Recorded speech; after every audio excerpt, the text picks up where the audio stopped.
కౌశికి వాళ్ళ ఇంటికి ఒకతను వచ్చి ఇవాళ డాక్యుమెంట్స్ ఇచ్చి సైన్ తీసుకుంటానని చెప్పాను కదా అని చెప్తూ ఉంటే, అలాగే అంటూ సుధాకర్, వైజయంతి, యువరాజు, కౌశికి అందరూ కూడా డాక్యుమెంట్స్ పై సైన్ చేస్తూ ఉంటారు. కేదార్, నువ్వు కూడా వెళ్ళి సైన్ చేయి అని ధాత్రి చెప్తూ ఉంటుంది.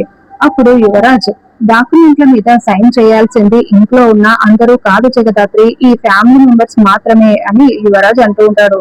అందుకే నేను కూడా కేదార్ ని సైన్ చేయమని చెప్తున్నాను యువరాజ్ అని ధాత్రి చెప్తుంది. ఇప్పుడు కేదార్ సైన్ చేయకపోతే ఇప్పుడు మేము చెప్తున్నది రేపు నిజమైతే, అదే నిరూపితమైతే అప్పుడు ఈ డాక్యుమెంట్ చెల్లదు. అప్పుడు ఆయన చాలా కష్టపడాల్సి వస్తుంది.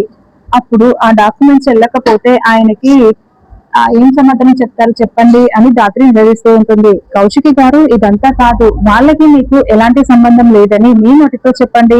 మీ నోటి మాట చాలు, నేను నమ్మిస్తాను, నాకు ఎలాంటి ప్రూఫ్ అవసరం లేదు అని అతను కౌశికి చెప్తూ ఉంటాడు. అక్క, ఆయన అడుగుతున్నాడు కదా, వాడికి మనకు ఎటువంటి సంబంధం లేదని చెప్పక్క, చెప్పు అని యువరాజు ప్రెజర్ చేస్తూ ఉంటే కౌశికి మౌనంగా ఉంటుంది.